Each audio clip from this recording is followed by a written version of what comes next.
Je vous salue. Recevez mes souhaits de bonne année.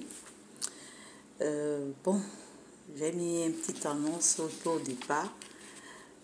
Très souvent, en début d'année, tout le monde dit bonne année, les vœux de bonheur, de succès, de mariage, de voyage, d'argent et tout. On dit plein de choses. Ça m'a fait me réfléchir un peu et c'est pour ça que j'ai posé la question. Selon vous, quand est-ce que vous dites que vous avez eu du succès ou alors quand est-ce que vous êtes dans le bonheur? En fait, c'est ça la thématique. Et en écoutant les pensées des uns et des autres et un peu comment tout le monde réfléchit, d'aucuns pensent que c'est quand j'ai un mariage heureux, quand vous avez un mariage heureux, quand vous avez beaucoup d'argent, vos affaires dorment, vous voyagez, vous faites ceci comme vous voulez. Quand vous avez un enfant, il y a des gens qui soupirent après un enfant, après un foyer équilibré et tout ça. Quand vous êtes dans un statut professionnel, et pour certains même le seul fait d'être chrétien leur garantit le fait d'avoir réussi. Donc d'être chrétien, devenir chrétien, c'est du bonheur, ou bien c'est du succès. Ok. Maintenant, c'est en m'appuyant un peu sur ce que les gens pensent là. Et je voudrais qu'on pense également ensemble. Nous ne sommes pas face à face, mais n'hésitez pas à poser des questions ou alors à m'envoyer inbox ce que vous pensez et vos réactions par rapport à tout ça.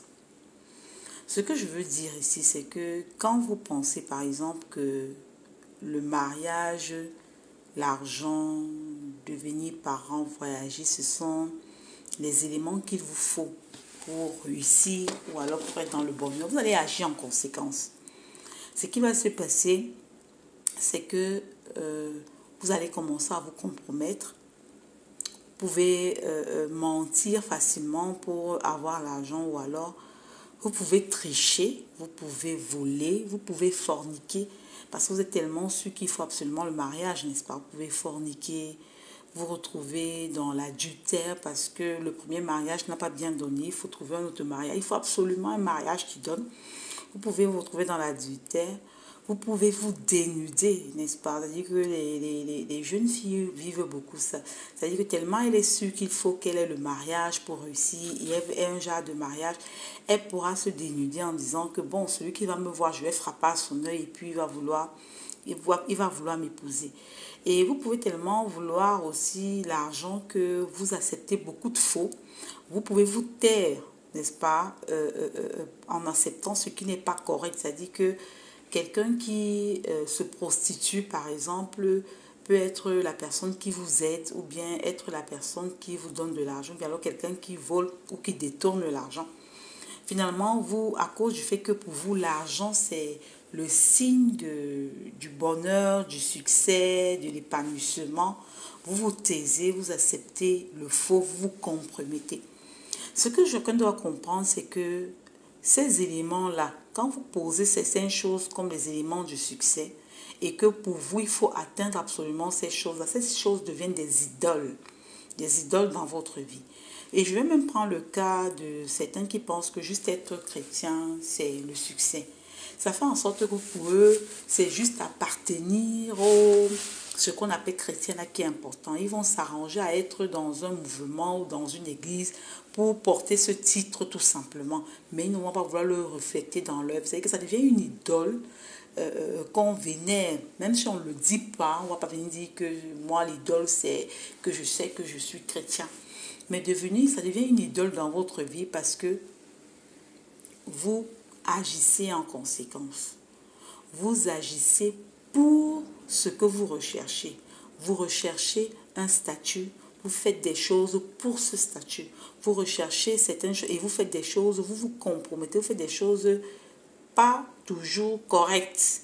Parce que c'est vraiment comme ça que vous voyez la vie. C'est vraiment ce que de l'intérieur de vous, vous pensez vous apporter l'épanouissement. Et vous allez tout faire pour atteindre ce but. Et vous allez vraiment tout faire. Maintenant, ce que je vais vous dire, n'est-ce pas, c'est que vous n'êtes pas obligé.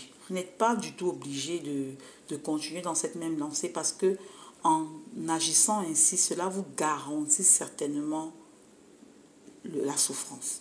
N'est-ce pas? Ça vous garantit la souffrance. Imaginez quelqu'un qui vit seulement parce qu'elle veut peut-être un mariage, elle veut un enfant et ça ne vient pas. Elle va se compromettre aussi, elle va faire ci, ça, elle va faire plein de choses, puis ça ne donne peut-être pas où ça donne. En fait, ce qui est sûr, ça garantit la souffrance, le non-épanouissement. Vous n'êtes pas obligé de continuer dans ça. Vous pouvez faire le choix. Vous pouvez faire le choix de choisir d'obéir totalement à Dieu.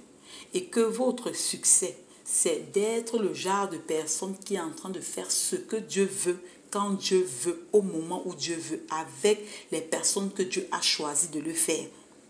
C'est-à-dire que vous choisissez d'être au bon moment en faisant la bonne chose pour Dieu. Et ce qui est sûr, c'est le choix, c'est un choix très délicat. Parce que la vérité, c'est que ce choix, puisque c'est Dieu qui gère le choix, si vous prenez le choix de Dieu, certainement lui gère les autres choix. Certainement, lui va gérer vraiment vos besoins d'argent s'il le faut, n'est-ce pas? Si vous faites le choix d'obéir à Dieu, et si dans votre obéissance à Dieu, Dieu se rend compte que, mon fils, si dans son obéissance, il a besoin de faire un tour un peu aux États-Unis pour parler de moi là-bas. Mais ça ne coûte rien à Dieu de vous faire voyager pour les États-Unis. S'il se rend compte que dans son obéissance totale qu'il est engagé à faire pour moi, ma fille a besoin pour mieux développer cet amour maternel qu'elle fait déjà envers d'autres femmes, d'autres enfants, d'autres hommes et tout ça. Il lui faut également expérimenter quelque chose de plus et il lui faut un enfant, n'est-ce pas, personnel, parce que je sais qu'il y a des choses qu'elle va développer avec, il va vous donner. Si Dieu se rend compte que dans votre vie déjà, là, vous êtes en train de chercher à l'obéir, à vivre une vie de chasteté, de pureté, de sainteté, c'est-à-dire que pour vous, votre corps est le temple du Saint-Esprit et tout et tout. Mais si c'est qu'il se rend compte que pour la marche pour votre bonne marche, il vous faut un mari, ça ne coûte rien à Dieu de vous donner un mari ou une femme si vous êtes un homme. Le problème, c'est d'abord de décider de devenir une personne qui obéit totalement à Dieu.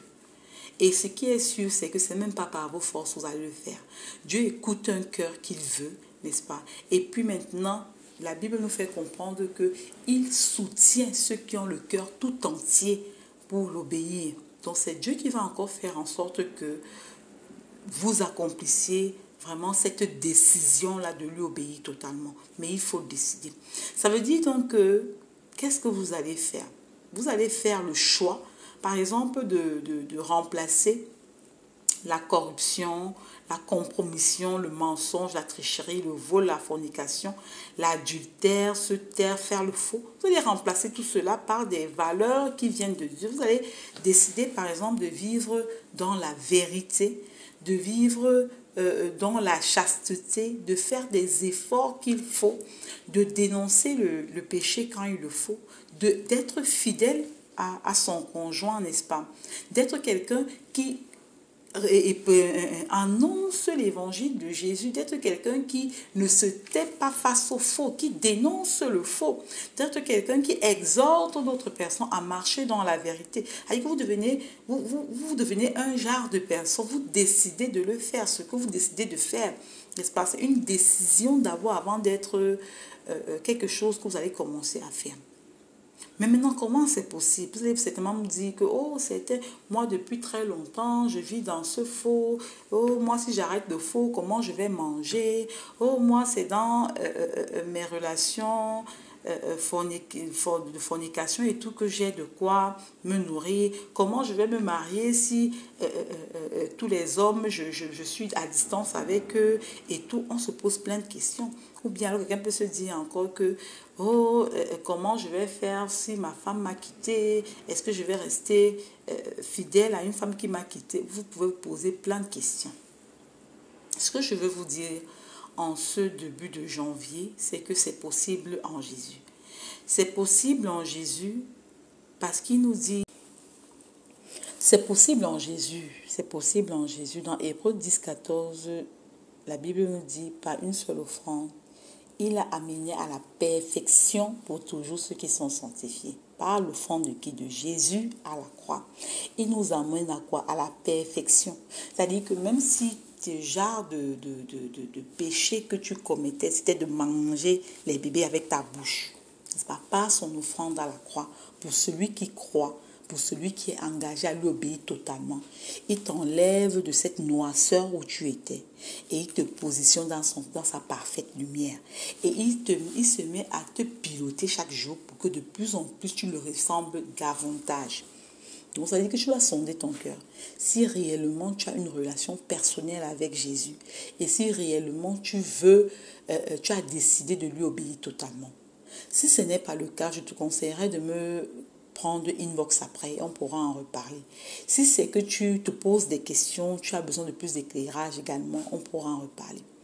Mais maintenant, si c'est que tu es certaine que tu as effectivement fait un véritable engagement avec Jésus, il faut également savoir que c'est possible en Jésus parce que Jésus nous fait des promesses pour ceux qui le connaissent, pour ceux qui sont déjà en lui, pour ceux qui l'ont déjà réellement accepté dans leur cœur comme Seigneur et Sauveur.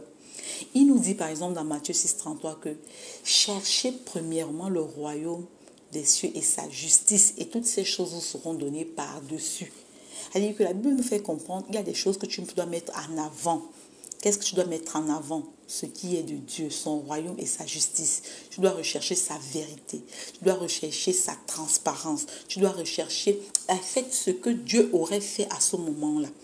Tu vois un peu, on a parlé un peu de ça, de ce que tu dois t'engager à faire, n'est-ce pas? Marcher dans la vérité, la fidélité, la pureté, la chasteté, n'est-ce pas? Tu dois chercher ça. Et maintenant, toutes ces choses, ce que tu penses que tu veux là même, que tu dis que c'est ça le succès. Jésus sait ce qui est bon pour toi mieux que toi. Toutes ces choses, il te les donne par-dessus. Tu vas dire que si tu as besoin de mariage, si tu as besoin de voyage, si tu as besoin de bébé, si tu as besoin, cherche son royaume et sa justice. Étudie sa parole pour connaître ce qu'il veut pour toi. Ne te limite pas à dire que ok, je suis chrétienne, ne te limite pas à dire que ok, j'appartiens à telle église ou ceci ou cela. Équipe-toi, cherche ce qu'il veut, cherche vraiment ce qu'il veut. Il nous fait des promesses dans sa parole, Jésus. Il nous fait plein de promesses. Il dit dans sa parole, dans 2 Chroniques 16, 9, qu'il étend ses regards sur toute la terre pour soutenir ceux dont le cœur tout entier en lui. Ça veut dire que si dans ton fond intérieur, tu veux obéir à Dieu, ça peut être difficile de fois. Mais il dit dans sa parole qu'il étend ses regards pour te soutenir. Donc si tu veux être quelqu'un qui marche selon la vérité, Dieu va te soutenir. Si tu es en train de marcher dans la fausseté, c'est qu'en fait tu veux marcher dans la fausseté. Tu vois un peu ça. Ce n'est pas une histoire que tu veux mais tu ne peux pas. Parce que lui, il soutient ceux qui marchent dans la vérité. Donc si tu marches dans le faux, c'est toi qui veux marcher dans le faux. Tu n'as jamais voulu marcher dans le vrai. La Bible nous dit qu'il connaît, dans Jérémie 29, qu'il connaît les projets qu'il a pour nous. Ce sont des projets de bonheur. Ce sont des projets de bonheur et non de malheur. Afin que nous ayons de l'espérance. C'est pas, il faut lire ces passages jusqu'à 11, jusqu'à 14. Dieu nous fait tellement de promesses, n'est-ce pas? Que nous comprenons que c'est possible de rechercher ce que Dieu veut. N'est-ce pas? Il faut noter ça. C'est possible en Jésus. C'est possible de faire la bonne chose au bon moment, de la bonne façon, seul ou avec les personnes que Dieu a choisies. N'est-ce pas? C'est ça le succès. Maintenant, si ce message t'a intéressé, tu aimerais qu'on échange un peu, j'aimerais vraiment aussi que nous échangeons inbox sur ce message.